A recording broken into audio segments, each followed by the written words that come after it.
Our second speaker today then is Jemma Sadler. Jemma is from a mixed livestock and cropping property in Nuffield Hills, and so if you just please make welcome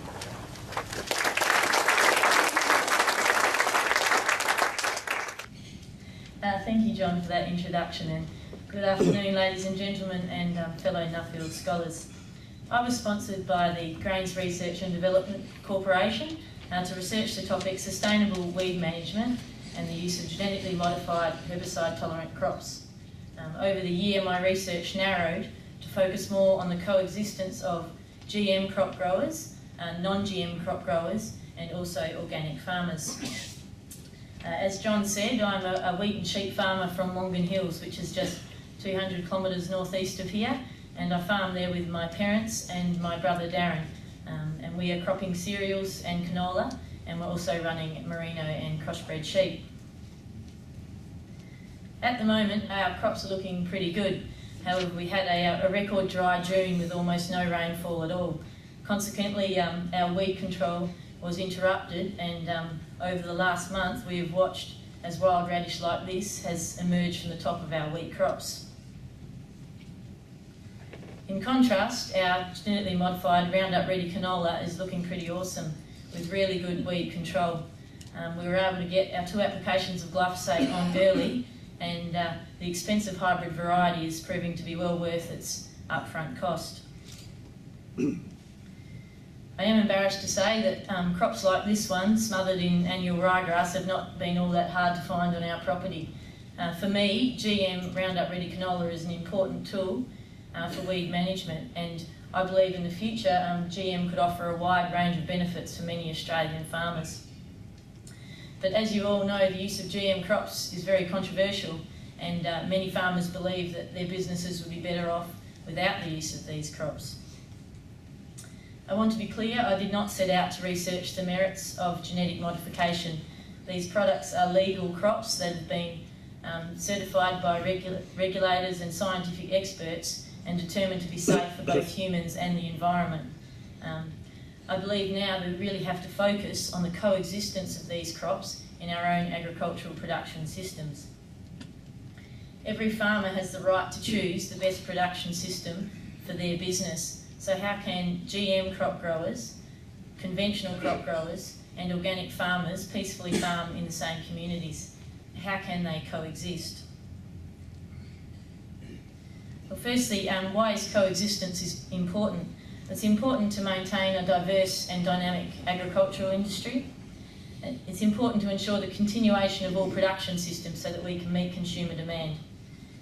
And finally, it's important to ensure the continual development of new technologies so that farm businesses are constantly and rapidly improving.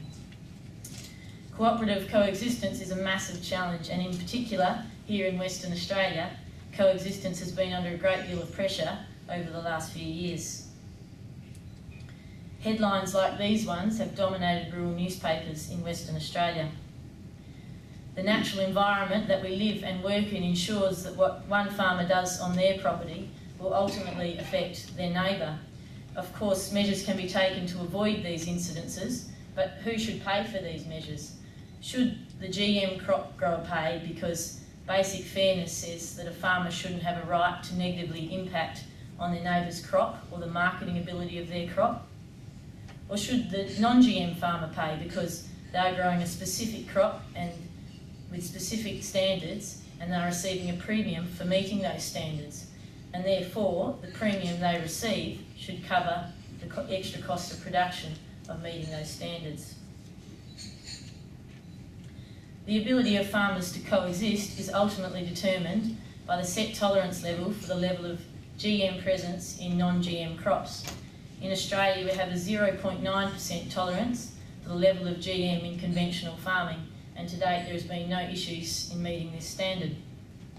Australian organic standards are more stringent and have a nil tolerance to the presence of GM on any Australian organic farm or in any Australian organic produce. So can we here in Australia cultivate coexistence so that we can produce the products that meet consumer demand? The US government challenged coexistence by looking at the possibility of a compensation mechanism in which farmers could take out an insurance policy against the accidental presence of GM in non-GM crops. No doubt this would come at a great cost to the US government and to US farmers, and would create a great deal of issues. It was emphasised that it would be far better to avoid the problem in the first place through better research and education. When farmers are more aware and have a better understanding of their neighbour's production system, then perhaps neighbourly collaboration could be improved.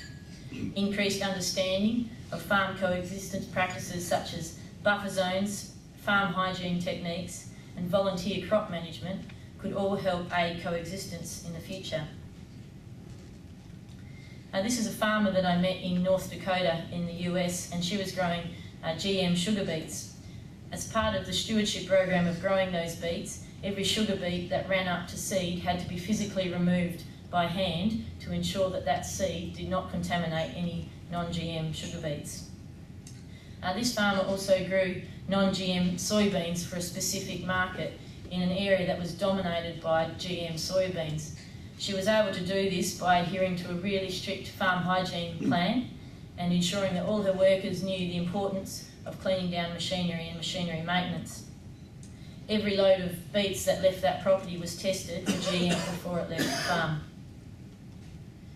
Another unique example of coexistence I came across was in the Willamette Valley in Oregon, USA. This area grows speciality seed crops for horticulture production, so onions, broccoli, all sorts. And it was important for these farmers to maintain the purity of their seed. So to do that, they had to have distinct buffer zones between the different crops. So they were able to do this by going to the Ag Department at the beginning of year and pinning on a map what crops they were growing in what paddocks. And through talking to each other and looking at this map, they were all able to grow the crops that they wanted and maintain the purity. Now, it sounds like a real challenge, but they've been able to do it, and I'm not sure it would work on a broad acre scale, but it was a good example nonetheless. So back to cultivating coexistence here in Australia. Well, we are being challenged by one of the most strictest standards for organic standards for GM in organic produce, in the world. In the US and Canada, organic standards do not have a specific tolerance for the level of GM in organic produce. Rather, organic certification is process-based. So that means as long as the producer adheres to all aspects of organic production and takes reasonable steps to avoid the presence of GM, and the presence of GM itself in the end product will not affect the status of that organic operation. In Australia, the organic standards of 0% does not take into account the natural environment that we work in. I think a 0% tolerance has the potential to make organic farmers less competitive on the world market, and also could create a high level of financial risk for organic growers. A 0% tolerance could be very difficult to sustain. For me, this photo highlights the challenge of a nil tolerance. This truck held a load of GM canola and it caught on fire on the Albany Highway here in WA. The canola spilt right into an area of group of farmers that were non-GM. Accidents like this are a part of life, and they're most definitely a part of agriculture. No amount of planning can avoid accidents like this one. I'd like to point out that the use of herbicide-tolerant crops does not come without risks. The reliance on a single herbicide in any production system will rapidly lead to the development of herbicide resistance. In the US, the reliance on the herbicide glyphosate, because of the use of Roundup Ready soy, cotton and canola crops, has led to the rapid development of glyphosate resistance. This is a crop in Kansas, USA that has been dominated by glyphosate-resistant kosher weed, and you can see that that paddock's almost a write-off with that weed. I believe that Australia is actually a world leader in integrated weed management. From what I've seen, no other country is as proactive as Australia in researching and implementing alternative weed control methods. I do believe Australian farmers are well aware of the risks of the over-reliance on herbicides. The Australian Herbicide Resistance Initiative, based here in Perth, have really helped create that awareness. herbicide resistance is a huge issue for Australian farmers, and it's important that scientific research is ongoing and continues to reach the farm gate.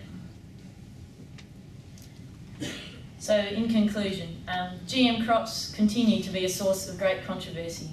Many farmers have embraced the technology enthusiastically and benefited from its use, whilst others maintain that their businesses are more profitable without these crops. It is important that both production systems are able to continue. To move forward with coexistence, we need awareness and education, understanding and cooperation.